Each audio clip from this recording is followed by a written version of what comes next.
Welcome to another gentle journey through the quiet corridors of history. Tonight, we find ourselves drifting eastward, toward the warm, humid heart of what is now Cambodia, the ancient realm of the Khmer Empire. Once a dazzling civilization of immense temples, intricate canals, and a society ordered as much by rice harvests as by royal decrees. But tonight, we won't begin at the temples or with kings. Instead, we begin somewhere humbler and quieter. Imagine yourself in the still darkness just before dawn. You are standing barefoot in a Khmer rice village in the 12th century. The scent of wet earth rises all around you, thick and slightly sour, mingled with wood smoke still curling faintly from the dying embers of cooking fires. Crickets are giving way to the early stirrings of human life. A rooster crows in the distance. And ahead lies another long day. This is not the story of kings and monuments, not yet. This is the rhythm of daily life, repetitive, grueling, and strangely grounding. Let's begin. In the sprawling shadow of Angkor's stone grandeur, the true engine of the empire was not carved in sandstone or raised on platforms. It was found in the paddies, endless, glistening fields of rice, stretching far into the horizon. You are one of millions, anonymous, barefoot, and utterly necessary. Your day begins not with a choice, but with a routine. The wooden door of your stilted bamboo home creaks softly as you push it open. The floor beneath you is woven reed, cool against your calloused feet. Below, chickens rustle. A thin gruel of rice, left over from last night's pot, is all there is for breakfast. It is not hot. It is not fresh, but it is fuel. Outside, the sun is just beginning to lift above the trees, casting pale golden streaks across the low mist that clings to the water. You move toward the fields with a slow inevitability, not hurried, for there is nowhere else to go and no other life to be had. The fields are both beautiful and backbreaking. Their surface shimmers like glass, but what lies beneath is muck, thick and sucking, resisting each step you take. You plunge a wooden plow into the waterlogged soil. Behind you, a buffalo strains silently, its hide slick with mud. The heat rises fast, and by midday, the very air feels thick enough to chew. Insects cling to your skin, but you do not swat them. You're used to their presence. Your body aches constantly, not from a single injury, but from the slow accumulation of years spent in water. Bent at the waist, guiding seedlings into the soft earth one by one, you know the signs of sickness in the water. You've seen neighbors waste away with little more than fever and coughing. There are no physicians here, only spirits and prayers and hope. The work is endless. There are no winters to pause the cycle. The rice must be grown, harvested, dried, and offered. Some goes to your family, the rest, the majority, is taken. Temple officials visit, collecting grain in woven baskets carried on shoulder poles. Taxes are not paid in coin, but in calories, in the sweat of your labor, and yet you endure. The rhythm of your life is circular, dictated by the monsoon. You pray for rains, not too early, not too hard. Too little, and the rice will yellow. Too much, and it will rot in the field. Either way, hunger follows. Sometimes, in the silence of evening, you wonder if those in Angkor understand your life. The priests speak of divine kings and cosmic orders. But here, on the fringe of the kingdom, where the horizon is flat and full of sky, there are no gods to be seen, only the next day's work waiting silently. Still, there are moments of peace. When the fields are flooded just right, they reflect the sky so perfectly that the world seems to double. Children splash in the shallows. An old man whistles as he repairs a net. Someone shares a betel leaf, and for a moment there's laughter. You know the land. You know the weather, the soil, the sounds of birds before a storm. You know how to survive. And in this knowledge, there is a quiet strength. So as the sun dips low and the air cools, you return home. Your clothes are wet, your hands are raw, but you sit beside your family. The fire crackles softly. Rice steams in a clay pot. There will be another day tomorrow, and another after that. And so it goes, the rhythm of their lives. As the empire's rice farmers toiled beneath the sun, the royal court moved in shadows in the sun of incense. The clatter of ceremonial parasols, the murmur of advisors whispering beneath carved ceilings. Tonight, we turn to a figure both luminous and enigmatic. Jayavarman VII, a king remembered not just for what he built, but for what he believed. Let's begin at the moment when the empire seemed to be crumbling. It was the late 12th century. The mighty city of Angkor had suffered a humiliating blow. It had been sacked by the Chams, a rival people from what is now Vietnam. The temples had been desecrated, statues toppled, the divine king defeated. Into this chaos stepped a man already in his 50s, older than most kings at the time. Jayavarman VII was not yet crowned.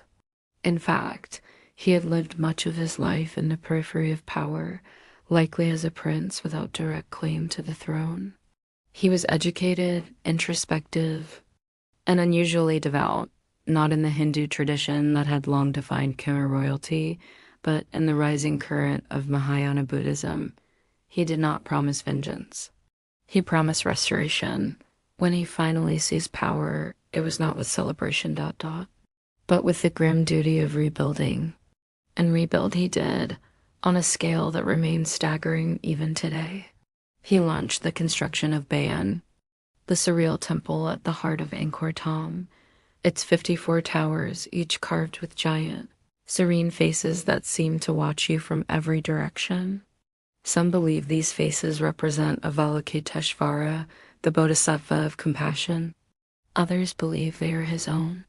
He expanded the empire's borders and built over 100 hospitals, unprecedented in scale and intent. Rest houses lined highways. New reservoirs brought water to distant lands. He wasn't just building monuments, he was weaving a new worldview into the bones of the empire, but such vast ambition comes at a price. The building projects required immense labor. Farmers were conscripted during the growing season. Taxes increased. Stone had to be quarried and transported over rivers and jungle paths. And not everyone embraced the shift from Hinduism to Mahayana Buddhism.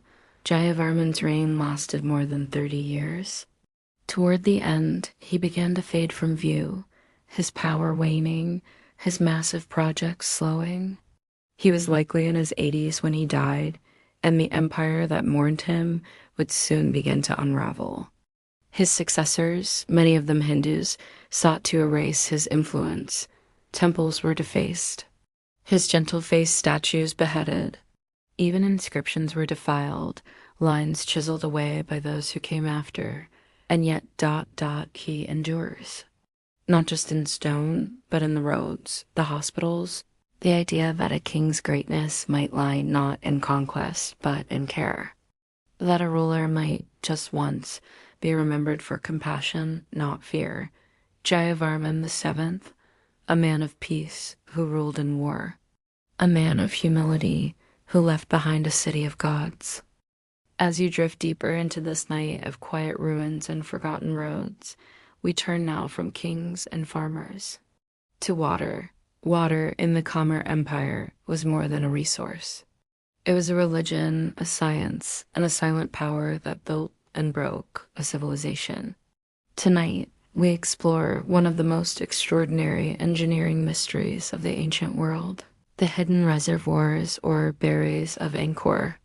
Imagine you are soaring gently above the jungle canopy in the pale dawn mist.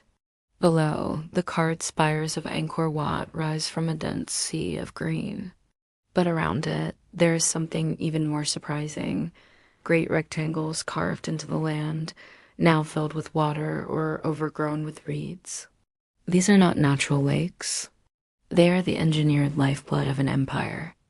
The largest of them, the West Beret, is over 8 kilometers long. It could hold nearly 50 million cubic meters of water, a scale comparable to a modern dam, and it wasn't just one. The city was dotted with canals, moats, and spillways, forming an artificial hydrological network larger than any in the pre-industrial world. But what was it all for? For many years, archaeologists believed the berries were spiritual, symbolic oceans surrounding sacred temples. Others saw them as practical, massive water storage to irrigate rice fields in the dry season. Now we think it was both. The Khmer engineers had mastered the delicate timing of monsoon rains, storing excess water to be used when the sky turned silent. They built sluices, regulators, and spillways, centuries before Europe dreamed of such things. The temples may have been divine, but their foundations were mathematical, and yet, even the best systems can break.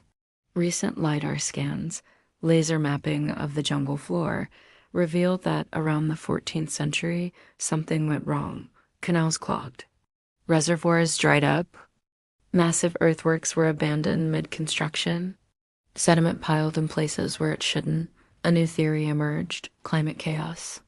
Evidence from tree rings and lake cores suggests a series of mega droughts, followed by years of violent flooding. The very system that had powered the empire, its water, became its weakness.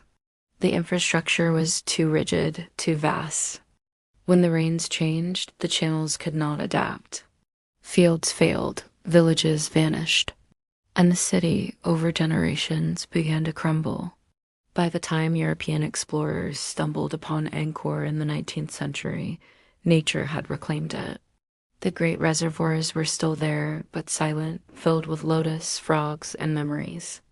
And so, in this moment, as you imagine ripples moving across ancient waters beneath moonlight, think of the hands that shaped the land with no machines, and the silence that followed when the water stopped coming. While farmers bent low in flooded paddies and canals wound through the jungle like careful veins, the royal court of Angkor shimmered in ritual, formality, and silk. To enter it, even in imagination, is to step into a world where every gesture held meaning, every shadow was watched, and every meal could be an act of politics. Let us begin at twilight, when the air grows soft and the heat lifts slightly from the stone. You're standing inside the walled heart of Angkor Thom, near the royal palace compound. Its wooden halls have not survived the centuries like the stone temples, but imagine them, richly carved, their columns wrapped in cloth of deep crimson and gold thread, the scent of jasmine hanging in the air. The king is not simply a ruler. He is Devaraja, a god king. In public, you never look him in the eyes. You kneel, bow low, and wait in silence for his presence to ripple through the chamber like a change in temperature.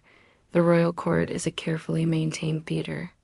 Court dancers, known as apsaras, move through the space in slow, stylized motion. Their fingers curve like tendrils of smoke, each movement memorized since childhood, passed from mother to daughter.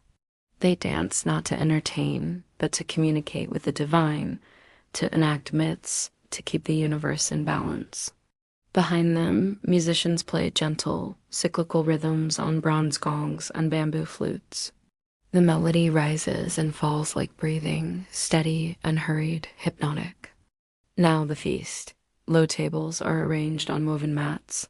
Servants glide silently, barefoot, bearing dishes in lacquered trays, grilled river fish with lemongrass, sticky rice wrapped in banana leaves, fermented sauces, roast duck with tamarind. Clay jugs of palm wine are passed hand to hand, and small bowls of spices sit nearby, their scents sharp but never overpowering. But this is more than dinner. To be seated close to the king is to be in favor. To be moved a little farther away this month might mean something else entirely. Every placement, every invitation, every glance, a kind of chess game cloaked in smiles and soft words. Priests chant softly in the background, tending incense that curls toward the ceiling. The king may speak little. His advisors may speak too much. And somewhere in the hall, a diplomat from Kampa or Java watches carefully, gauging the tides of influence. Luxury here is not loud. It is woven into rhythm and the softness of silk garments, the precision of movement, the muted gleam of gold. You feel it most in the silence, the knowledge that here, in this chamber, the fates of provinces and people are shaped by whispers over rice and ceremonial wine. As the feast ends and the candles begin to flicker low, the dancers depart, the musicians rest, and the courtiers retire to their chambers. Outside the palace walls, the moon has risen fully now. It reflects in the same canals that farmers walked beside, that filled the berries, that gave life and warning to an empire. And so our journey ends from the rice village to the royal court, from mud to gold, from silence to silence. Sleep now with the still waters of Angkor all around you.